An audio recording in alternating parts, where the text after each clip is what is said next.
ಕೇವಲ ರುಚಿಯಾದ ಅಡುಗೆಯ ವಾಸನೆ ತಗೊಂಡಿದ್ದಕ್ಕೆ ಯಾರಾದ್ರೂ ಜೈಲು ಶಿಕ್ಷೆ ಅನುಭವಿಸಬಹುದಾ? ಹಾಗೆ ಅಂದುಕೊಂಡಿದ್ದ ಕಂಜೂಸ್ ಸ್ವೀಟ್ ಅಂಗಡಿ ಮಾಲೀಕ ಸೋಮಣ್ಣ ಪಾಪದ ಬಡ ಹಾದಿಹೋಗ ಶಂಭುನನ್ನ ಹಿಡಿದು ಎಳೆದಾಡುತ್ತಿದ್ದ. ಶಂಭು ಹಸಿದ ಹೊಟ್ಟೆಯಲ್ಲಿ ಆ ಅಂಗಡಿಯ ಬಿಸಿ ಬಿಸಿ ಜಿಲೇಬಿ ವಾಸನೆ ತಗೊಂಡಿದ್ದಕ್ಕೆ ಸೋಮಣ್ಣ 10 ಬೆಳ್ಳಿ ನಾಣ್ಯಗಳನ್ನ ಕೇಳುತ್ತಿದ್ದ. ವಾಸನೆಗೆ ದುಡ್ಡ? ನನ್ನತ್ರ ಒಂದು ನಯಾಪೈಸೆನೂ ಇಲ್ಲ ಎಂದು ಶಂಭು ಗೋಗರೆದರೂ ಕೇಳದ ಸೋಮಣ್ಣ ನ್ಯಾಯಕ್ಕಾಗಿ ಊರಿನ ಪಂಚಾಯಿತಿಗೆ ಎಳೆದೊಯ್ದ.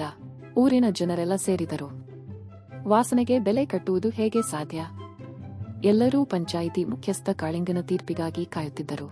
ಎಲ್ಲಾ ಕೇಳಿಸಿಕೊಂಡ ಕಾಳಿಂಗ ಶಂಭುಗೆ ಅವನ ಹತ್ತಿರ ಇರುವ 10 ತಾಮ್ರದ ನಾಣ್ಯಗಳ ಚೀಲವನ್ನು ಹೊರಗೆ ತೆಗೆಯಲು ಹೇಳಿದ. ಕಾಳಿಂಗ ಆ ನಾಣ್ಯದ ಚೀಲವನ್ನ ಸೋಮಣ್ಣನ ಕಿವಿಯ ಹತ್ತಿರ ಜೋರಾಗಿ ಅಲ್ಲಾಡಿಸಿ ಜಣ ಜಣ ಅಂತ ಸದ್ದು ಮಾಡಿ ವಾಪಸ್ ಶಂಭುಗೆ ಕೊಟ್ಟನು. ಗೊಂದಲಕ್ಕೊಳಗಾದ ಸೋಮಣ್ಣ ನನ್ನ ಹಣ ಎಲ್ಲಿದೆ ಎಂದು ಕೇಳಿದಾಗ ಕಾಳಿಂಗ ನಕ್ಕು ನಿನಗೆ ನಿನ್ನ ನ್ಯಾಯ ಸಿಕ್ಕಿದೆ ಎಂದನು.